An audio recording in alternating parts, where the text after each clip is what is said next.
Chapter 53. Immortal Flame. Somewhat surprised, Sonny struggled to open his eyes. As his vision slowly focused, he saw Neff's pale face looming above him. Her short silver hair was wet, sticking close to her skin. She was standing on her knees beside his broken body, caressing his face with her hands. In her eyes there was a strange expression. It was as though she was frightened, but resigned to something. Her pupils were wide and dark. What? Greeting her teeth, Nephis moved her hands to his collapsed chest and pressed them lightly against it, causing a pulse of pain to radiate through Sonny's body. Then, a soft, radiant brilliance suddenly ignited beneath the skin of her palms, reflecting in her gray eyes like two dancing white sparks. Almost immediately, Changing Star's face contorted in a grimace of excruciating agony, and she let out a terrible, muffled scream. Her skin became white as a sheet of paper, and as she bit her lower lip, drops of blood soon rolled to her chin. As the radiance grew in intensity, Nephis shut her eyes tightly, tears streaming down her tortured, bloodless face. Sonny, on the contrary, felt like he was in heaven. All pain disappeared from his body, replaced by gentle, all-encompassing warmth. He felt as though he was being cleansed by something pure and sacred. By a white, pristine, purifying flame. Under the influence of the flame, his dying body began to repair itself. His shattered bones were reassembled from the shards. His torn flesh regenerated and became whole again. His collapsed lungs and damaged heart were brought back to life and rejuvenated, instantly turning strong and healthy. Suddenly, he could breathe again. As his chest moved, drawing in a new breath, Nephis flinched away with a harrowing moan. The white radiance beneath her skin dimmed and disappeared, letting the darkness return to its rightful place. Crawling away a few steps, Changing Star stopped, standing on her knees and hands, and violently vomited. Her whole body was shivering uncontrollably, as though on the verge of a seizure. As the shivers died down, she slowly lowered herself to the ground and lay there motionlessly, catching the raindrops with her mouth. Sonny, meanwhile, raised his hands and carefully explored his body. To his surprise, nothing really hurt.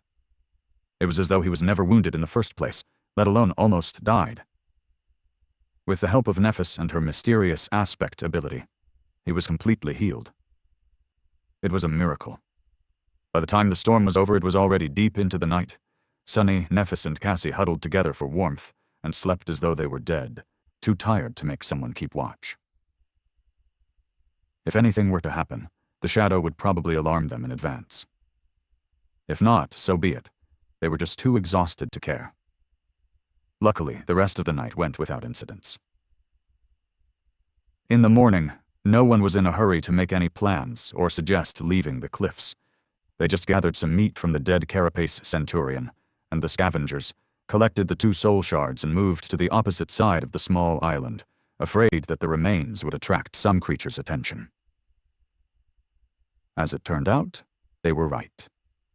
Not long after the group left the place of the battle, a dark spot appeared in the sky. Soon, it became larger and approached the cliffs, landing near the corpse of the centurion in a whirlwind. Sonny had never seen anything like it.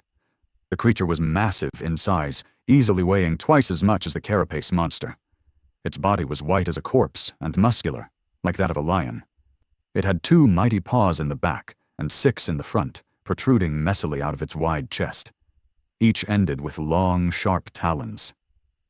The neck of the flying monstrosity was covered in long black feathers, as well as its enormous wings.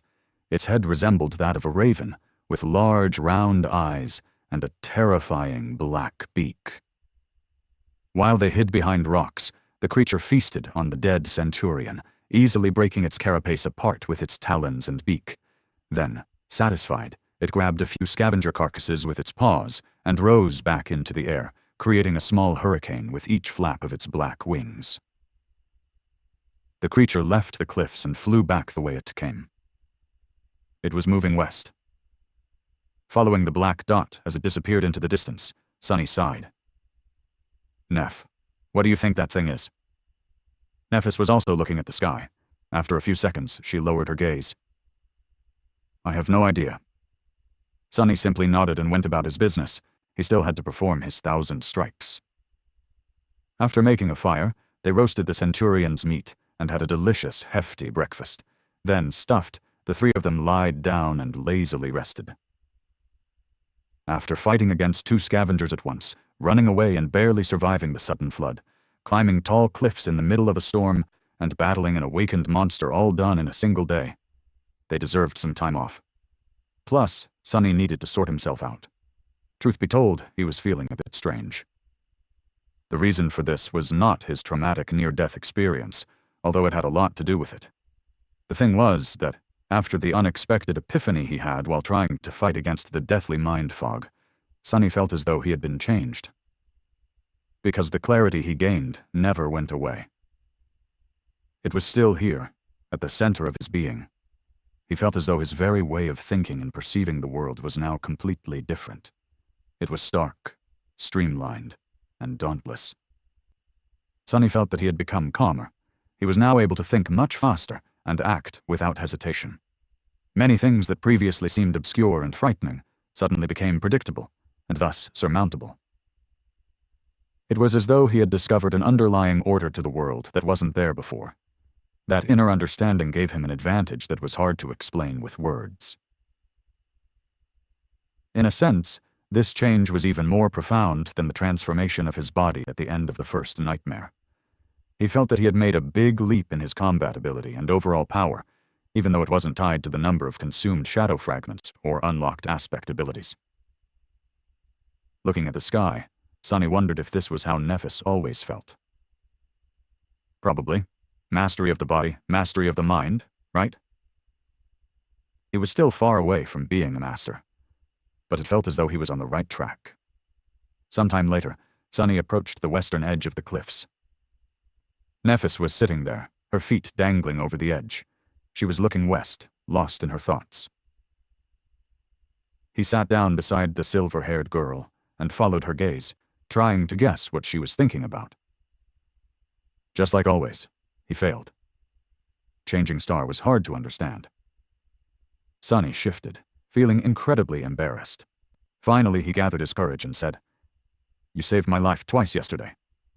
Nephis glanced at him and turned away again. "I did."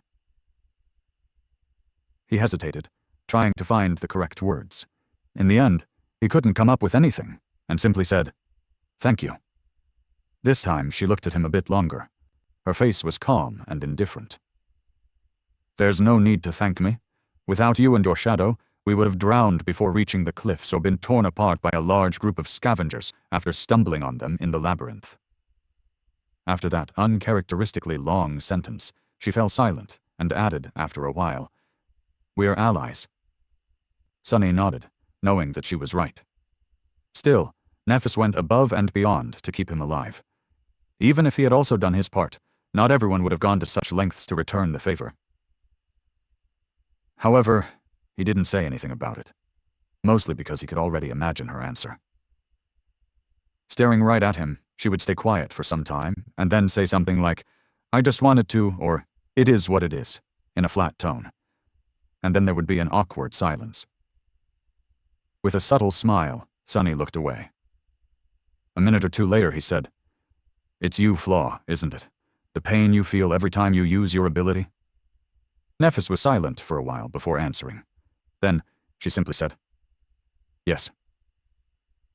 Sonny looked at her. Changing Star's profile was calm and distant. The wind was playing with her short silver hair. "What does it feel like?" She was staring into the distance. "Like burning alive."